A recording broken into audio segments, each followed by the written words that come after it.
is in place in unprecedented stating. So give a warm round of applause to Nathaniel Carrick.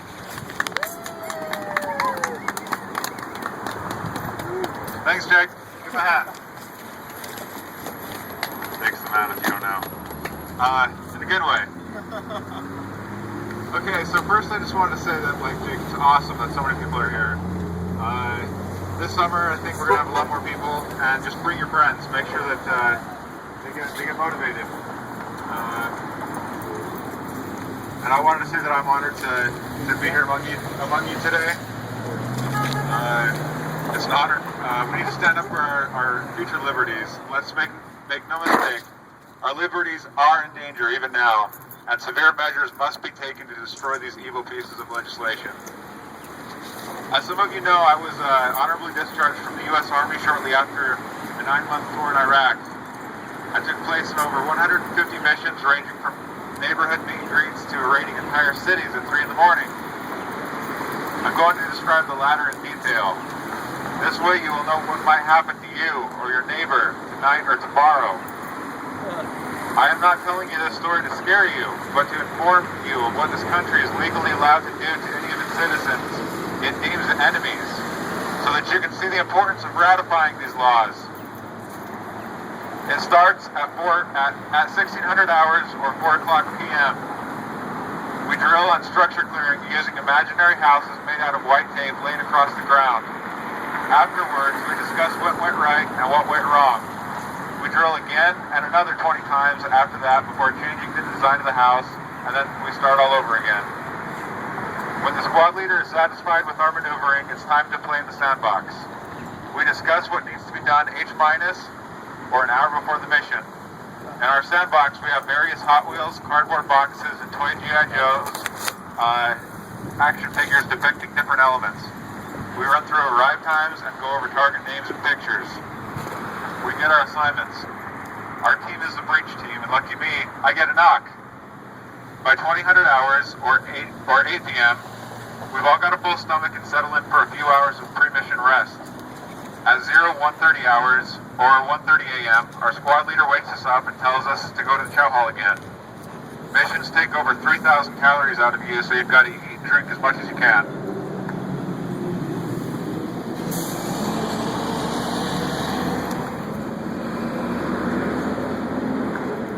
After eating, we meet at our squad's vehicle and go over launch times, target names, and other objectives before getting on our truck. Now it's H-. Some guys are rocking out on their iPods. Others are taking various substances to keep them up for the next 24 to 30 hours. Others joke or talk. Thank you. Thank you. We love you too. Most are silent, like me. Like me, many say a silent prayer that everyone will come back to the gate alive and that everything will be okay. At 300 hours, or 3 a.m., 0 hour, we hear the company first sergeant yell, "Roll out!" The convoy explodes with cheers and cowboy-style yahoos. Slowly we reach the gate of our base. The man on tower duty stands at attention as he salutes as we leave our home away from home, and my heart drops to my feet, just like it did the last time I left the wire, just like every time I left the wire. I say the prayer one more time, just in case the good Lord didn't hear me the first time. As we leave the base, our truck echoes the sound of us loading our weapons. This is a good sound. We take a left on the freeway out into the cold, freezing night. Every now and again, you'll hear some chatter on the radio set. Units are discussing the minutes to targets. Already somebody's lost. We adjust speed to make sure we all hit our targets at precisely the same time. Other than that, it's silence. Always silence. Suddenly a flare pops up, high into the pre-dawn air. Somebody's telling someone else that we're already on our way. 10 minutes to target and we slow down again. 5 minutes later and the engine is roaring as we speed like demons to our target house. As soon as we reach our destination, we file out of the Hummer with incredible speed. I bring the boot, a 45-pound, steel-reinforced cylindrical block with 2 handles. I rush to the door of the building, and I've never been so alive in my life. With a single slam on the door, the hinges break. My team is already inside by the time the boot hits the ground. An older male, probably a husband, is already on the ground with 3 knees cutting into his back. I rush into the room and identify males. None of them are over the age of...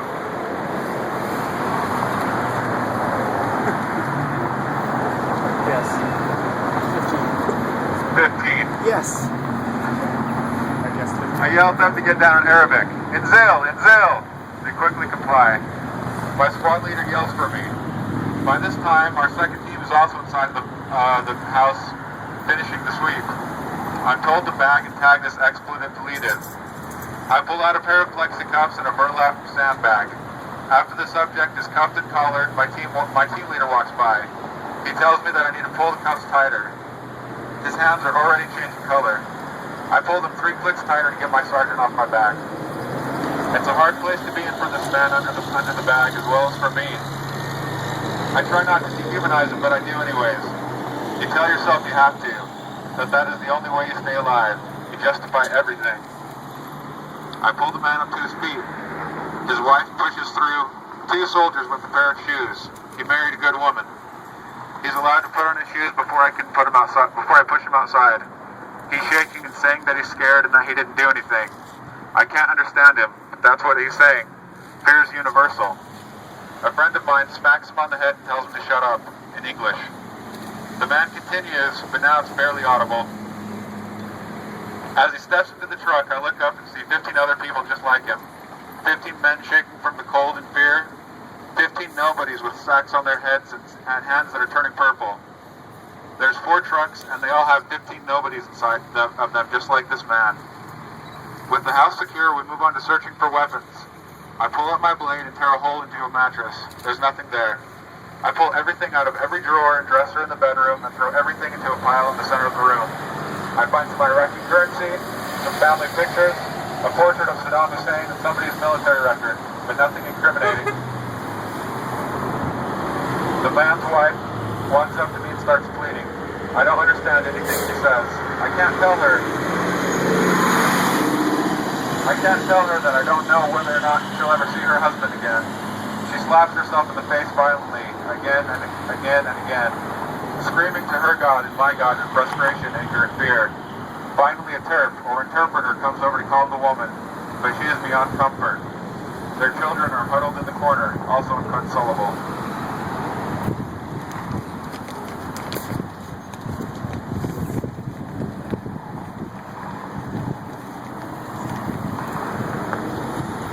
After the house is thoroughly destroyed, turned upside down in our search for imaginary weapons, we move on to the next house and the next. Occasionally we find an AK-47 or a handgun.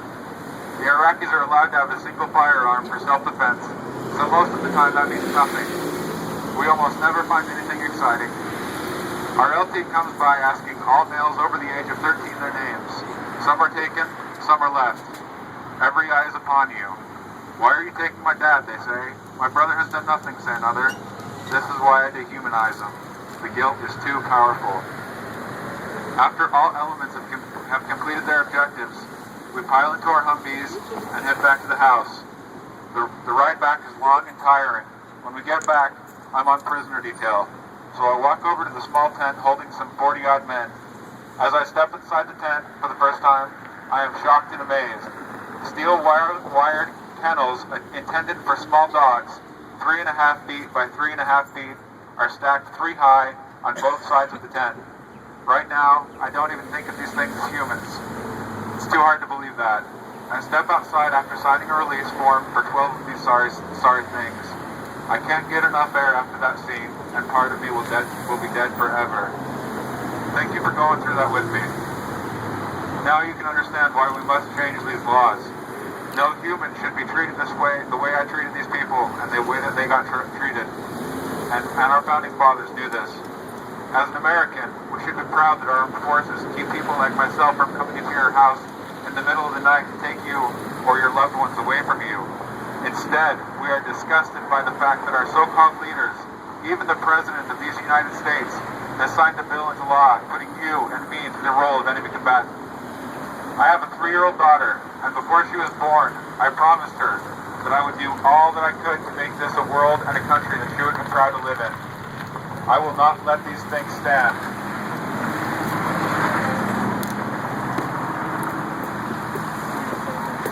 No Republican should allow allow for these things to stand. No Democrat should allow for these things to stand. No independent, centralist, communist, or capitalist should allow for these laws to stand. Write your congressman, write your senator, and write your president and tell them that you will not let these laws stand. Citizenship equals due process. It did in 1776 and it always should. Thank you.